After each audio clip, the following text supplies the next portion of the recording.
The story begins in a military system built on segregation, doubt, and institutional prejudice. The 761st Tank Battalion is not created because the Army believes African American soldiers deserve a place in armored warfare. It is created because political pressure forces the War Department to make a concession during the build-up to World War II. The Army forms the unit reluctantly, treating it as a controlled experiment rather than a fighting force.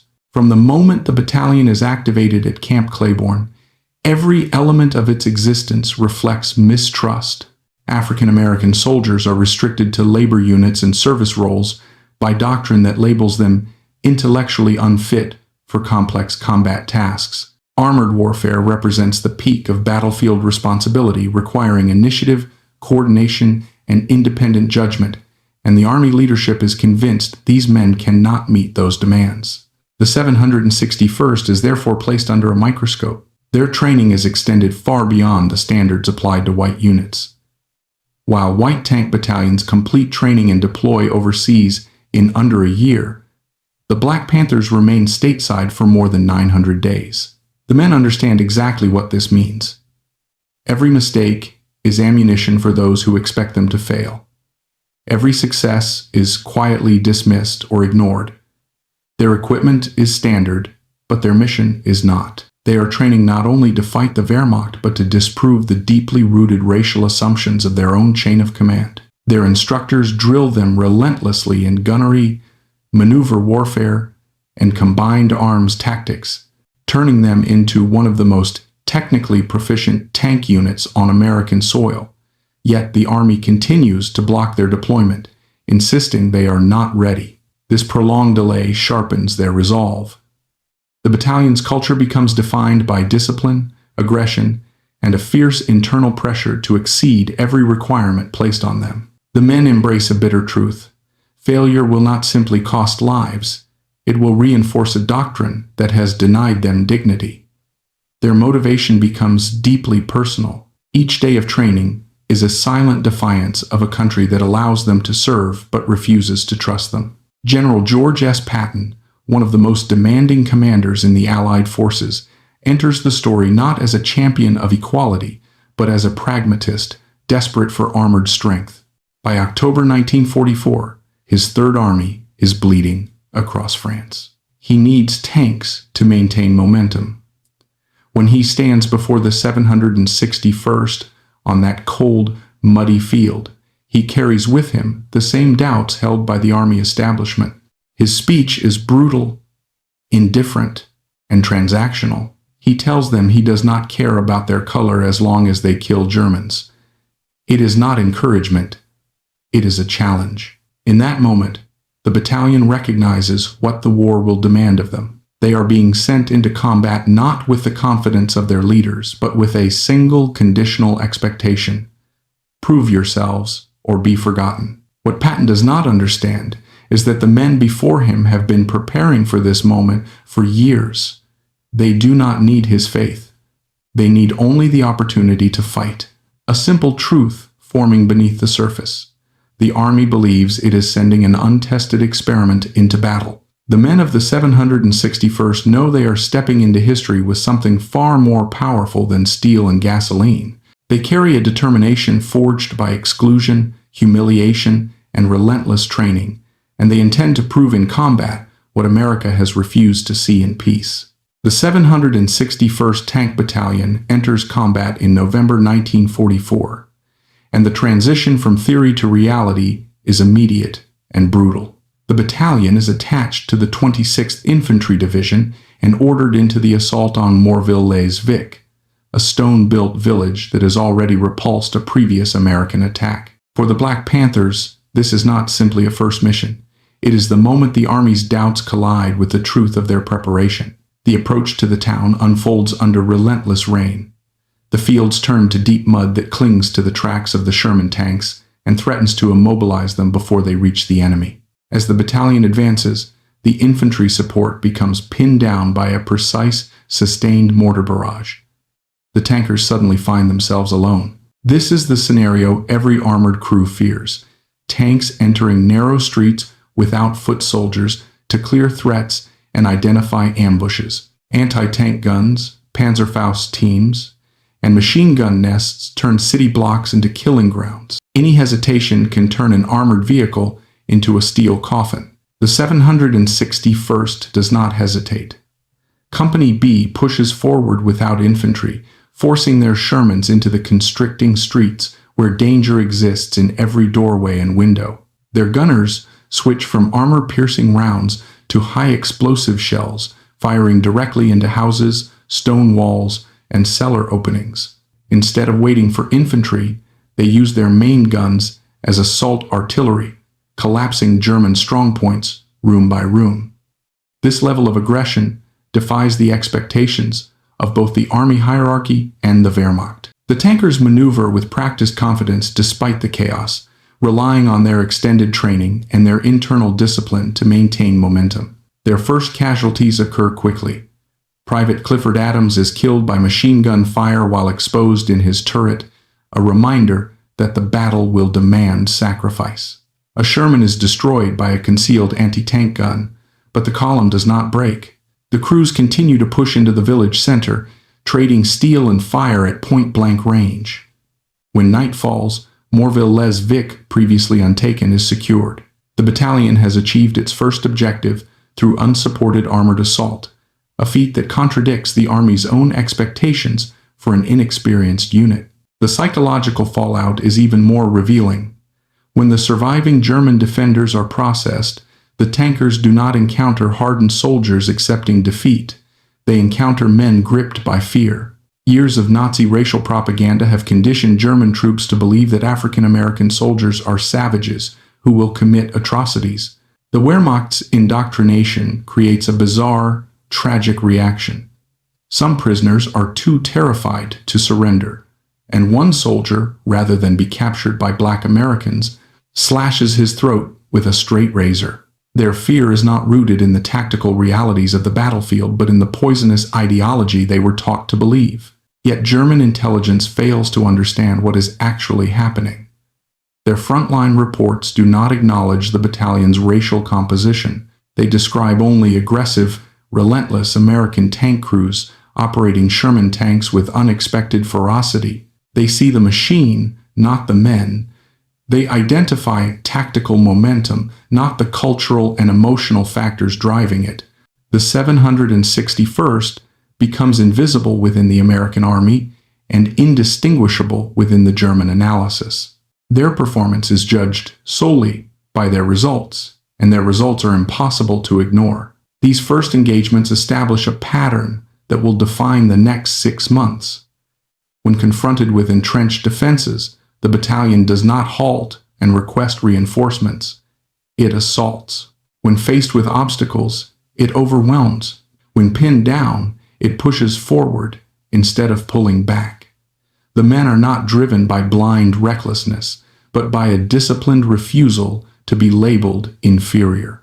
Each street they clear, each roadblock they dismantle, and each defensive line they rupture is an act of defiance against both the Wehrmacht and the prejudices embedded within their own military structure. The ends with the realization that the 761st's entry into the war is not a tentative experiment. It is an explosion of capability, violent, precise, and undeniable. Their first victory announces that the battalion is not merely ready for combat, it is engineered for aggression, shaped by the weight of expectation, and motivated by a purpose deeper than any other armored unit in Patton's Third Army. The war has finally given them a chance to fight, and they intend to make the battlefield prove what their country refused to believe. The transformation of the 761st Tank Battalion from a doubted experiment into a relentless combat force reaches its emotional and symbolic apex through one man, Staff Sergeant Reuben Rivers. His story becomes the embodiment of the battalion's willpower, its internal culture, and its refusal to accept the limitations imposed upon it by the American military. What unfolds between November 16th and November 19th, 1944, is a sustained act of defiance that challenges both the boundaries of human endurance and the Army's deepest racial assumptions. On November 16th, during an advance near the town of Giebling, Rivers' Sherman tank rolls over a German Teller mine. The blast lifts the 30-ton vehicle into the air before slamming it back onto the mud. Inside the turret, the crew is thrown violently against steel bulkheads. Amid the chaos, Rivers feels a sharp, searing impact. When he looks down, he sees his right leg torn open from knee to ankle, the muscle split to the bone, blood pooling on the turret floor. Medics reach him and immediately recognize the severity of the wound. It is a textbook million-dollar wound, the kind that guarantees evacuation, treatment, and permanent removal from the battlefield. Morphine is offered, evacuation is ordered, and the path to safety is clear. Rivers rejects all of it. He refuses morphine, knowing it would dull his senses. He refuses evacuation, knowing it would remove him from his men. His commander, Captain David Williams, confronts him with a direct order to withdraw to medical care. Rivers, pale from blood loss, yet unshaken, answers with the single sentence that becomes his legacy: "This is one order I'll ever disobey." The decision is irrational by medical standards and illogical by tactical reasoning, but it is entirely consistent with the unspoken contract that defines the 761st Tank Battalion. To Rivers, leaving the field is not simply abandoning his tank or the fight. It is validating the belief held by officers, doctrines, and institutions that black soldiers will break under pressure. The wound becomes a test of identity rather than a test of pain. As night falls, Rivers lies in the cold, his legs swelling, gangrene beginning to set in, the stench of infection noticeable even to his crew. He spends the night in silence, refusing painkillers, forcing himself to remain alert. By dawn on November 17th, he cannot walk. 2 men lift him into the turret of a replacement Sherman, and he resumes command. His crew watches him work the radios, call targets, and direct movement as if nothing has changed, even as fever blurs his vision and the infection spreads through his bloodstream. The battalion advances through mud, rain, and fire, and Rivers remains at the point of the formation, unwilling to relinquish the role of leading his platoon. The crisis escalates on November 19th during the assault on Bourgaltroff. The German defenders have pre-sighted the terrain with anti-tank guns, and Company A becomes pinned. Immobile and exposed, the tanks face destruction. From his turret, Rivers notices the hidden muzzle flashes of the German guns, details the rest of the formation cannot see. He radios his commander with a calm, decisive message: "I see them, we'll fight them." He orders his driver forward, deliberately exposing his tank to the enemy. In doing so, he turns himself into the most visible and most vulnerable target on the battlefield. His action draws German fire away from the other tanks, allowing the company to withdraw, reorganize, and survive. From a nearby Sherman, Staff Sergeant Floyd Dade watches the German gunners shift their focus entirely onto Rivers. The first round rocks the tank. The second round is perfect. An 88mm shell punches through the turret, killing Rivers instantly. The aftermath reveals the significance of his final act. The rest of Company A, energized by the sacrifice they have just witnessed, launches a counterattack and destroys the German positions. The battalion survives because one man refuses to step away, refuses to be evacuated, and refuses to allow his injury to become a justification for the prejudice that framed the battalion's creation. Rivers' death does not become an isolated tale of bravery. Instead, it becomes a symbol of the battalion's collective ethos. His refusal mirrors that of Sergeant Roy King, who rejects evacuation after being hit by a Panzerfaust 10 days earlier and dies in combat on the same day as Rivers. It mirrors the actions of Sergeant Warren G. Cherry, who repeatedly dismounts under fire to scout positions on foot. It mirrors the behavior of tank crews who continue fighting from turretless hulls or command assaults on foot after losing their vehicles. In the larger narrative of the 761st, Rivers becomes the human face of a structural pattern, a battalion so determined to disprove the racist doctrine that created it that it redefines endurance itself. German tactical reports, still oblivious to the unit's racial composition, describe the ferocity of the American tankers, but never grasp the deeper motivation behind their relentless aggression. They record the effects but miss the cause. The Wehrmacht sees bravery. They do not understand that each act of bravery is aimed at an enemy behind the American lines as well. Rivers' sacrifice becoming both a tactical rescue and a symbolic revelation. His death encapsulates the war. The Black Panthers are truly fighting, not for territory, not for a general's approval, but for the right to be seen as soldiers equal to any other. His last decision on the battlefield becomes the proof the Army never expected, and the legacy the 761st carries forward through the remaining months of the war. The death of Staff Sergeant Reuben Rivers does not halt the momentum of the 761st Tank Battalion. Instead, it hardens the unit into an instrument of continuous, unbroken assault. With Rivers gone, the battalion carries forward the example he set. Never stop, never withdraw. Never allow the Germans or the American command structure to see hesitation. What follows after Bourgaltroff is not a series of independent skirmishes, but a single, grueling, 183-day offensive across France, Belgium, Germany, and Austria. The battalion becomes a moving spearhead of Patton's Third Army, a formation defined by pressure, endurance, and an aggression that German units repeatedly misunderstand until it is too late. The next major test comes in early January 1945, during the Battle of the Bulge, when the 761st is tasked with taking the fortified crossroads town of Tillet. Temperatures drop below zero, freezing the mud of the Ardennes into jagged ice. Snow blinds visibility, engine oil thickens, and steel becomes brittle. The conditions favor the defenders, but the Black Panthers receive no allowance for weather, fatigue, or the attrition they have already suffered. They are ordered forward because Patton's armored divisions are stretched thin, and the bulge created by the German offensive must be sealed at all costs. For 48 hours, the battalion engages in brutal, close-range tank combat. German Panther tanks, dug into elevated, concealed positions, fire with lethal accuracy. Company commanders lose vehicles one by one, yet the 761st continues to advance, supported by infantry that grows increasingly dependent on the tankers' aggressiveness.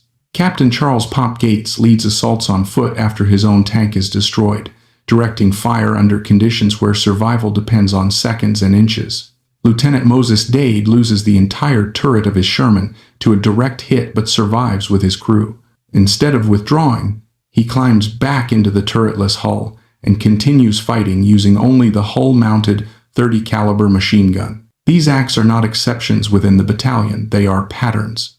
The 761st treats every setback as a temporary inconvenience. A disabled tank becomes an opportunity to change tactics. A lost commander becomes a rallying point. A fortified town becomes a problem that firepower, persistence, and maneuver will eventually overwhelm. When Tillet finally falls, it is not taken by a fresh, rested, armored division, but by tankers who have been fighting consecutive engagements for nearly 2 months. Their victory breaks the defensive hold of the German 6th SS Mountain Division, a seasoned formation that German command believed would halt Patton's advance. It does not. The SS unit withdraws. Shaken by the intensity of a battalion it still does not realize is composed almost entirely of black soldiers. By March 1945, the battalion arrives at one of the most symbolic defensive barriers in Europe, the Siegfried Line. The West Wall, as German doctrine calls it, is designed to be impenetrable, a vast network of bunkers, trenches, dragon's teeth, and anti-tank positions, intended to bleed Allied forces dry. Many commanders expect the 761st to pause, consolidate, and wait for infantry, engineers, or artillery.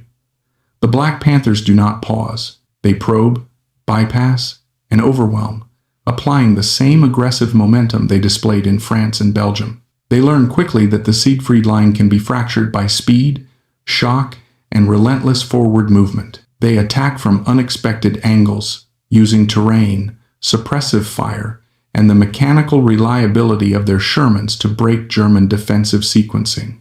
The battalion's approach becomes a signature pattern. Avoid the strongest point, assault the weakest link, push through, and let the follow-on units expand the breach. Their actions contribute directly to the collapse of organized German resistance west of the Rhine. Yet throughout this period, German tactical reports stubbornly continue to miss the truth.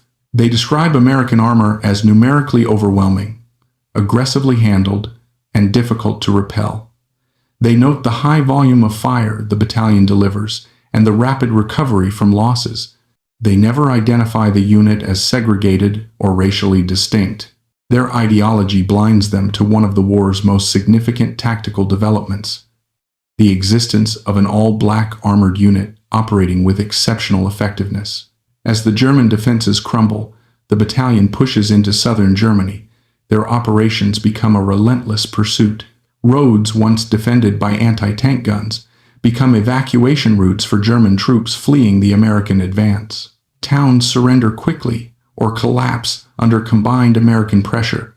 On the 26th of April, 1945, the battalion crosses the Rhine, continuing eastward until, on May 4th, they make contact with the 1st Ukrainian front of the Soviet Army at the Elbe River. Along the way, they liberate the Gunskirchen concentration camp, discovering emaciated prisoners and confronting the genocidal brutality of the regime they have spent months destroying. All of this occurs without operational pause. The battalion has no rotation, no relief, no sustained period of rest. The men eat when they can, sleep when they can, and fight constantly. The attrition is staggering. 71 Sherman tanks lost, hundreds of wounded or killed, ammunition expended at a rate that strains supply lines. Yet, the battalion continues forward, driven by a shared belief that their performance is more than military, it is historical. Every mile they advance is a mile further from the prejudice that once defined them. Every German position they take is another argument against the doctrine that tried to keep them out of combat. The recognition that the 761st has become not merely a tank battalion, but a phenomenon. Their relentless pace reshapes battlefield expectations. Their presence alters tactical planning. Their performance silences every doubt that once surrounded them. By the time they reach the Elbe, they have crossed multiple countries, shattered elite German formations, and proven through endurance, aggression, and sacrifice that they are among the most effective armored units the U.S. Army has fielded. Their 183-day march has turned Patton's reluctant gamble into a decisive force and has set in motion consequences far beyond the battlefield. By May 1945, the guns fall silent across Europe, but the impact of the 761st Tank Battalion is only beginning to echo through the institutions that once doubted them. Their 183-day combat record is not merely a ledger of victories and casualties. It is a sustained demolition of the U.S. Army's segregationist doctrine, one constructed over decades of flawed studies, racist assumptions, and bureaucratic resistance.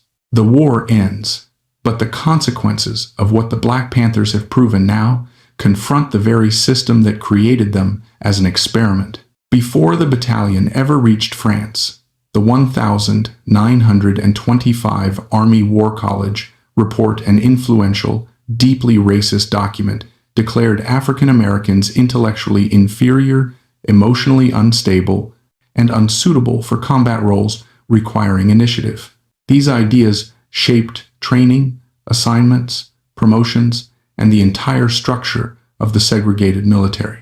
The 761st's creation in 1942 was tolerated only because political pressure made it unavoidable. Their deployment in 1944 was approved only because Patton needed tanks for his rapidly advancing Third Army. By 1945, this doctrine lies in ruins. The performance of the battalion provides undeniable, battlefield-tested evidence that explodes every foundational assumption of segregationist policy. These men who were once deemed incapable of commanding armored vehicles prove not only capable, but exceptional. They operate Shermans under conditions that would have broken many seasoned units. They demonstrate initiative while under fire. They show emotional resilience through bitter, relentless combat. Their casualty rate approaches 50%, yet their morale and cohesion remain intact. These facts cannot be ignored or minimized. And yet, when the war ends, the recognition they deserve does not follow them home. America is victorious abroad, but unchanged at home. The men of the 761st return to a segregated country that still refuses them entry into restaurants, hotels, and neighborhoods. The battalion that had helped to break the Nazi war machine is not celebrated in parades. Their actions are not integrated into official campaigns or history books. Their commander, Patton, praises their combat performance privately, but does not champion them publicly. The Army files their achievements away with bureaucratic coldness, refusing to confront what their success means for the future of military policy. The burden of remembrance falls on the men themselves. They form the 761st Tank Battalion and Allied Veterans Association, meeting annually to preserve their own story because no one else will. They lobby for recognition, petition Congress, record oral histories, and refuse to let their contributions disappear into archives. Their persistence reflects the same spirit that carried them through France and Belgium. If institutions will not give them respect, they will force the issue through their own efforts. Over time, the cracks in the Army's resistance widen. Commanders who once doubted them admit, sometimes grudgingly, that the battalion fought with exceptional courage, discipline, and effectiveness. Infantry units that fought beside them speak openly about their reliability and aggression. Slowly, the narrative shifts. By the 1,962nd, historians and veterans begin to cite the battalion as proof that segregation in the military was not only unfair, but strategically foolish. The turning point comes with recognition long overdue. In 1978, 33 years after the war, the Presidential Unit Citation is finally awarded to the 761st Tank Battalion. It is not merely a medal. It is a formal admission that the unit's combat record places it among the most effective armored battalions of World War II. 4 years later, in 1997, Staff Sergeant Reuben receives the Medal of Honor half a century after the battle in which he gave his life. These honors do not rewrite history. They correct the Army's refusal to acknowledge it. Yet the true legacy of the Black Panthers emerges in 1948, only 3 years after the war. President Harry S. Truman signs Executive Order 9981, abolishing racial segregation in the armed forces. The decision is not presented as a moral breakthrough. It is a military necessity. The performance of the 761st and other segregated units such as the Tuskegee Airmen demonstrates that talent, courage, and discipline know no racial boundaries. The Army cannot justify a system that wastes ability when the Cold War demands maximum readiness. The battlefield has exposed the doctrine of racial inferiority as not only immoral but strategically indefensible. The 761st Tank Battalion becomes a cornerstone in this transformation. Their actions across France, Belgium, and Germany provide the clearest possible answer to the question that racist doctrine claimed was settled. Can African American soldiers perform in the most demanding roles of modern warfare? The evidence lies not in theory but in 183 uninterrupted days of combat, days filled with shattered Panthers, breached fortifications, liberated civilians, and miles of German territory ground down under their tracks. The final meaning of their service transcends military history. It reveals a universal truth about human capability. Ideology can dictate expectations, but performance shatters those expectations the moment reality contradicts them. Nazi racial theorists declared black soldiers inferior. American segregationists agreed. The 761st disproved both on the same battlefield. In the end, the battalion fulfills a mission far larger than any objective Patton assigned them. They do not simply fight for the United States. They force the United States to confront what it claims to be. They take the motto painted on their tanks, "Come out fighting," and extend it beyond France, Belgium, and Germany. They come out fighting against prejudice, against doctrine, against the very limitations placed upon them by their own country. The recognition that the 761st Tank Battalion did more than make history. They reshaped it. They proved that courage and competence exist independently of race, and they pushed the U.S. military and eventually the nation toward the ideals it had long proclaimed but never practiced. Patton once told them he did not care about their color. Through 183 days of relentless combat, the Black Panthers made America finally learn to say the same and mean it. There are moments in history when the battlefield becomes more than a place of violence. It becomes a proving ground for ideas, an arena where belief, prejudice, and doctrine collide with the raw force of reality. The story of the 761st Tank Battalion is one of those moments. What happened between October 1944 and May 1945 was not simply a string of victories. It was an extended confrontation between ideology and performance, between what a society believes people are capable of and what those people decide to prove for themselves. The lessons that emerge from this story stretch far beyond World War II. They speak to leadership, resilience, identity, discrimination, and the extraordinary heights human beings reach when the world expects them to fail. The first lesson is about the power of expectation, specifically, the danger of low expectations. Before the 761st ever saw combat, the Army War College had already decided their limits. Segregationists had already written their ceiling. They were not supposed to command tanks. They were not supposed to handle complex weapon systems. They were not supposed to show initiative under fire. They were, according to doctrine, unfit for combat arms.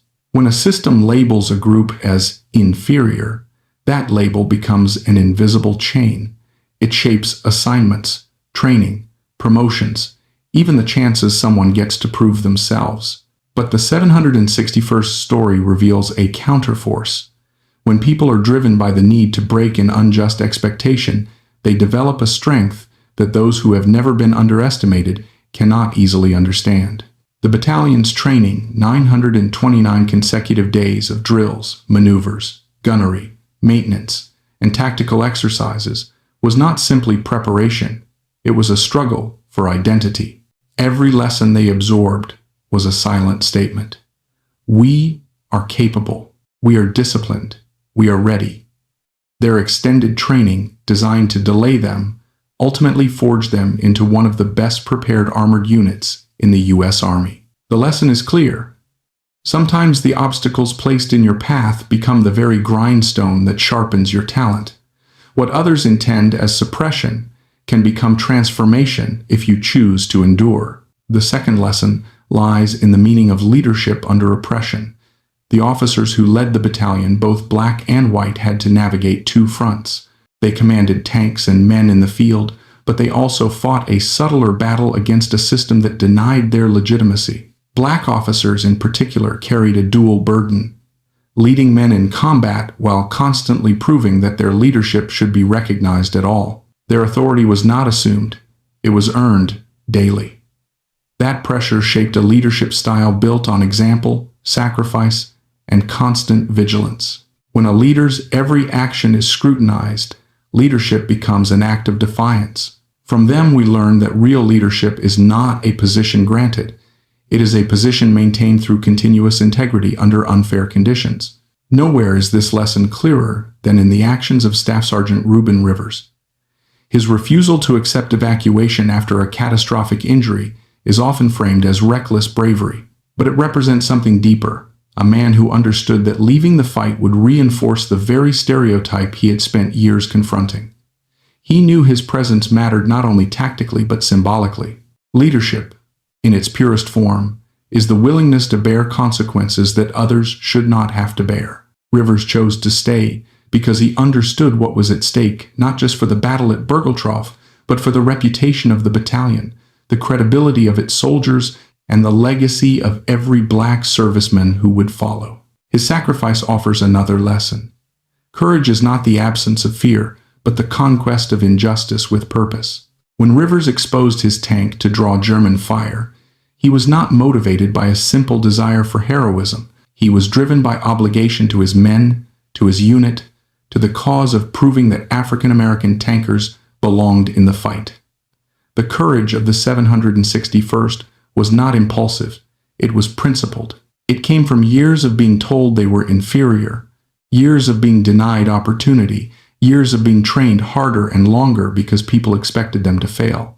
They chose to answer prejudice, not with anger, but with performance so overwhelming it could not be denied. That is a form of courage that extends beyond war. Another powerful lesson emerges from the German reaction to the battalion. Nazi racial ideology preached black inferiority as absolute biological fact. The Wehrmacht expected African American soldiers to be cowardly, undisciplined, and militarily ineffective. Yet when confronted with the 761st, German troops experienced shock, confusion, and often terror. Their reports noted a new, highly aggressive American armored unit. They did not even realize they were fighting a segregated unit because their ideology made it impossible for them to see the truth. This blindness teaches a profound lesson. Ideology can make even intelligent people incapable of recognizing reality. Prejudice not only harms its victims, it cripples the judgment of those who hold it. The Germans' failure to understand the source of the battalion's ferocity is mirrored by the American command's initial refusal to acknowledge what the battalion accomplished. Even after the war, when the Black Panthers had fought more consecutive days than any other U.S. armored unit, their achievements were buried under bureaucratic indifference. It took 33 years for the Presidential Unit Citation to be awarded. This delay teaches another lesson. Institutions often take far longer to correct their prejudices than individuals do. Systems resist admitting that their assumptions were wrong, because doing so would expose the flaws in their foundations. The 761st forced the Army to confront those flaws, but the recognition came slowly, painfully, and only through relentless pressure from veterans themselves. A fourth lesson lies in the relationship between capability and opportunity. The battalion's performance proved decisively that talent is universal while access is not. The contradiction between their effectiveness and the discrimination they endured exposes the waste caused by segregation. How many potential officers, strategists, engineers, pilots, or commanders were denied their chance because of assumptions rooted in race? The story of the 761st demonstrates that the greatest losses created by discrimination are not moral, they are practical. A society that suppresses part of its talent suppresses its own potential. Victory in World War II required the U.S. military to face this truth. Executive Order 9981, which desegregated the armed forces, was not an act of generosity. It was an act of necessity born from the undeniable performance of black combat units. There is also an essential lesson about identity and purpose. The 761st did not fight solely to defeat Germany. They fought to redefine what it meant to be American. Their service forced the nation to confront the contradiction between democratic ideals and racist practices. They served a country that denied them equality. Yet they fought with a discipline and commitment that exposed the hypocrisy of those who doubted them. This contradiction offers a universal insight. Sometimes people fight not because their nation has earned their loyalty, but because they intend to shape their nation into something worthy of loyalty. The battalion's motto, "Come out fighting," was not only a battlefield creed, it was a philosophy for life in a divided society. The psychological resilience of the battalion provides yet another lesson. They marched, fought, and suffered without pause for 183 consecutive days. They lost tanks, leaders, and friends. They endured German fire, bitter weather, exhaustion, and the emotional burden of being judged constantly by an army waiting for their failure. Yet, they did not break. Their endurance demonstrates a principle often forgotten in modern discussions of resilience. Motivation born from injustice can be more powerful than motivation born from comfort. When people feel they must fight simply to claim their place in the world, their effort becomes relentless. Finally, the story of the 761st Tank Battalion teaches the most timeless lesson of all. Performance is the ultimate destroyer of prejudice. Racism is built on predictions. Predictions about capability, behavior, intelligence, and courage. When those predictions are shattered by measurable results, the ideology behind them collapses. The battalion did not argue, protest, or appeal for equality on paper. They demonstrated it with action. They fought elite German units, breached fortified lines, liberated prisoners, and covered more ground in continuous combat than any comparable unit. They showed that equality is not a theory. It is a reality waiting to be unleashed. Their legacy is a testament to the idea that the strongest rebuttal to bigotry is undeniable excellence. When a society is confronted with performance that contradicts its prejudices, it must either change or live openly with its hypocrisy. In time, even the U.S. Army could not maintain its segregationist doctrine. The battlefield had proven it wrong. The lesson that remains for us today is simple yet profound. Never allow someone else's limitations to become your identity. The 761st faced a world that defined them before they ever acted. They chose to redefine themselves through action so extraordinary that no doctrine, no report, no prejudice could survive it. They remind us that the fight for recognition is sometimes fought not in arguments but in achievements. And they show that when people oppressed by their own country choose to stand up, fight back, and excel, they do more than win battles, they change the country itself. The 761st Tank Battalion proved that courage, discipline, intelligence, and willpower do not belong to any race. They belong to those who decide, no matter the circumstance, to come out fighting. In the end, the story of the 761st Tank Battalion is not simply a chapter of World War II history. It is a reminder of what happens when human beings refuse to accept the limits imposed on them by fear, prejudice, or tradition. For 183 days, through mud, winter, fire, and doubt, the Black Panthers carved a path across Europe that no doctrine had predicted and no racist theory could explain. They were never meant to be there. They were never meant to succeed. Yet their success was so overwhelming that it forced two nations, Germany and the United States, to confront the falsehoods at the core of their beliefs. The German soldiers who faced them learned that propaganda collapses when reality arrives in a Sherman tank.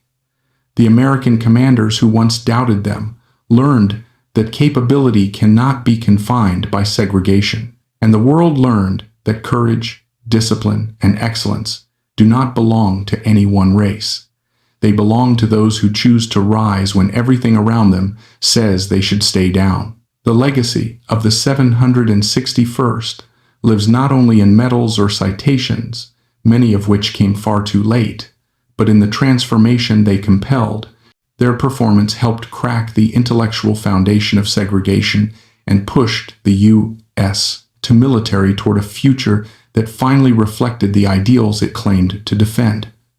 They fought to liberate Europe, but in doing so, they also liberated a part of America from its own blindness. The Black Panthers did not set out to change history. They set out to prove they were soldiers.